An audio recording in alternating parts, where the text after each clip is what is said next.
비행기를 장시간 타게 되면 항상 불편한 게 다리가 붓습니다. 이코노미 증후군이라는 얘기도 있죠. 아무래도 좌석이 좀 작고 좁다 보니까 그 좌석에 장시간 가만히 가다 보면 다리에 문제가 생기는 경우들이 흔히 있습니다. 그렇게 되면 이제 혈액이 이제 그냥 멈춰서 가만히 있으면서 거기서 혈전이 생기기 쉬운 겁니다. 핏덩어리가 다리 속에 있는 혈관에서 생긴 다음에 그게 보통은 그 날아가는 곳이 이제 폐가 되거든요. 폐혈관을 만약에 막게 되면은 이제 그걸 폐색전증이라고 합니다.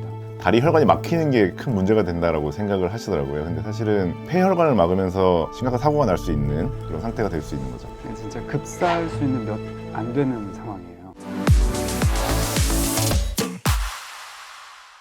마디마디 속 이야기 우리 동네 정외과. 요새 코로나 이후에 해외여행 많이 가지 않나요?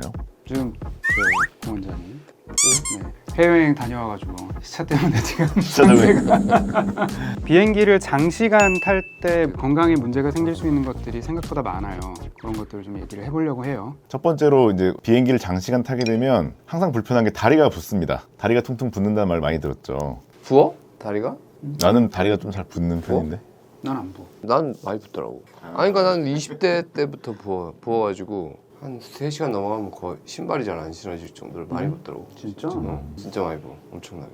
이코노미 증후군이라는 얘기도 있죠. 아무래도 좌석이 좀 작고 좁다 보니까 그 좌석에 반쯤 구겨져 가지고 앉아서 장시간 가만히 가다 보면 다리에 문제가 생기는 경우들이 흔히 있습니다. 이 다리에 문제가 그냥 다리가 붓고 아픈 정도 선에서 끝나면 별로 상관이 없는데 다리 혈관 속에 이제 오랫동안 피가 머무르면서 거기 혈전이 생기면 문제가 될 수가 있어요. 보통 우리가 이제 오래 서 있으면 중력에 의해서 피가 밑으로 내려가거든요. 혈관 벽에도 근육이 있어서 혈관들이 딱 버티고 피를 이렇게 쪽쪽쪽 짜서 위로 올려주는 작용이 일어나면서 우리가 일상생활하는데 다리가 많이 붓지는 않거든요. 근데 우리가 가만히 있다 보면은 피가 밑으로 내려가면서 혈관 벽도 움직이지 않고 이 피들을 짜주는 그런 일마저 일어나지 않기 때문에 다리가 붓게 되는 겁니다. 근데 왜 비행기를 타면 더 유난히 붓는 것 같던데? 비행기를 탔을 때 좀 더 붓는 이유 중에 하나가 이제 기압차 때문에 그래요. 기압이 떨어지게 되면 아무래도 이제 몸속에 있는 모든 것들이 팽창을 하게 좀 팽창을 하게 되는 거죠. 안 그래도 이제 피가 밑으로 쏠리는 다리의 혈관에는 상당히 크게 영향을 미칠 수가 있어서 그래서 비행기가 더 붓는 것도 있어요. 그리고 이제 비행기에 탈 때는 아무래도 우리가 이제 책상에 앉아 있거나 이럴 때처럼 뭐 다리를 떤다거나 다리를 움직인다거나 이러면 이제 주변 사람들한테 좀 민폐가 되잖아요. 그래서 움직거리는 것도 잘 못하죠. 그냥 정말 의자 이렇게 구겨져 앉아 있기만 하게 되죠. 그렇게 되면 이제 혈액이 이제 그냥 멈춰서 가만히 있으면서 거기서 혈전이 생기기 쉬운 겁니다. 그렇게 정맥에 혈전이 생긴 상태에서 그 혈전이 그냥 있다가 없어지면 괜찮은데 핏덩어리가 다리 속에 있는 혈관에서 생긴 다음에 그게 보통은 그 날아가는 곳이 이제 폐가 되거든요. 폐혈관을 만약에 막게 되면은 이제 그걸 폐색전증이라고 합니다. 폐색전증을 유발하면 이거는 생명이 위험할 수 있는 어마어마한 문제가 됩니다. 환자분들은 이제 심부정맥 혈전증이 생긴다라고 얘기를 하면은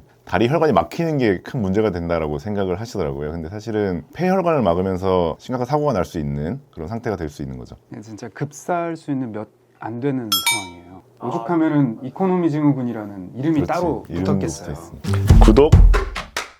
근데 이게 굉장히 무섭게 얘기했지만 그걸 예방할 수 있는 좀 간단한 쉬운 방법이 있지 않나요?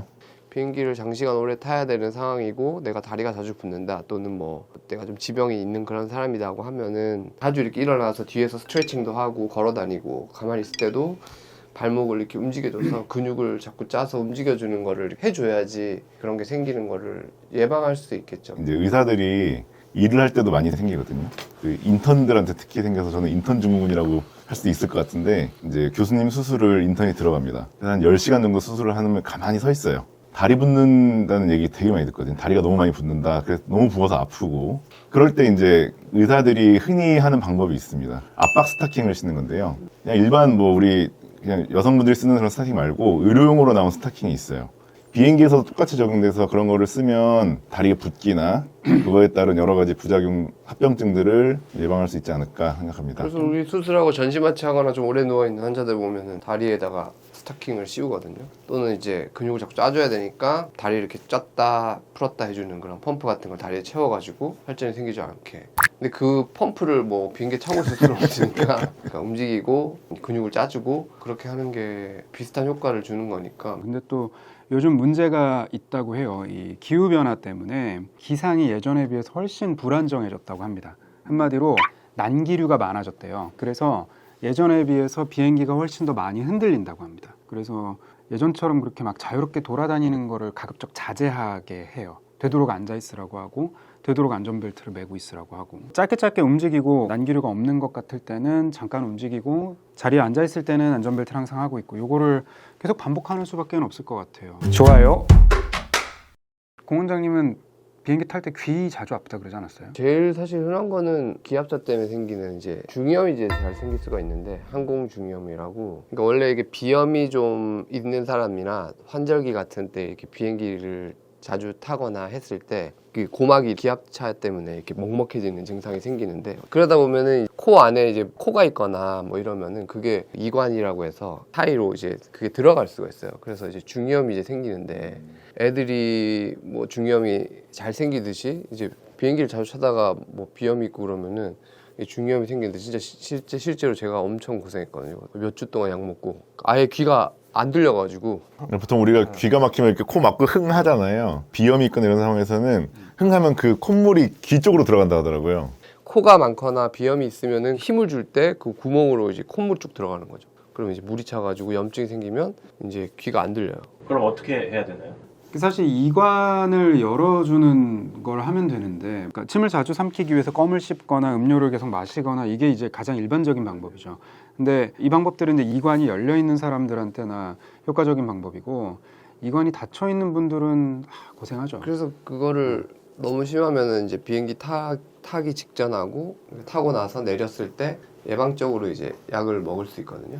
그래서 이제 뭐 비염이나 이런 게 있으신 분들은 이제 비행기 타거나 이럴 때 그 이비인후과 진료를 받고 여행을 가시는 게 안전할 것 같습니다.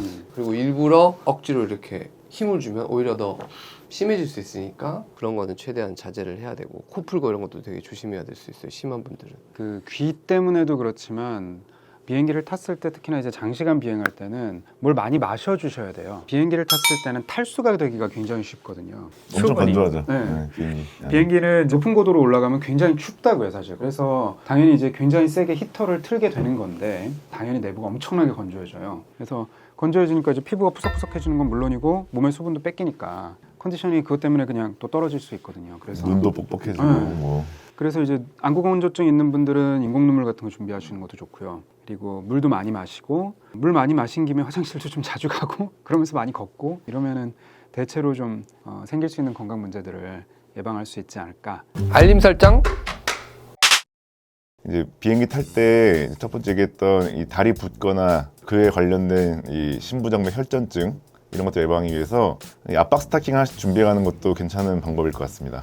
어른이 중이염 잘 안 생긴다고 하는데 비행기 때문에 이렇게 중이염 생기면 진짜 고생하거든요. 그래서 그 비염 있고 그러면은 미리 약을 복용해가지고 비행 전에 이제 콧물이 많지 않은 상태로 좀 유지를 해야지 중이염 생길 수 있는 거를 좀 미리 예방할 수 있을 것 같고 올라가거나 내려갈 때 껌 씹고 물 먹고 이런 거 미리 잘 하셔가지고 중이염 생기지 않게 잘 예방하실 수 있으면 좋겠습니다. 비행기 안이 그리고 많이 건조하니까 탈수가 되는 걸 예방하고 뭐 음료나 물을 잊지 말고 이제 자주자주 마셔주시는 것도 기억하시면 더 좋겠습니다.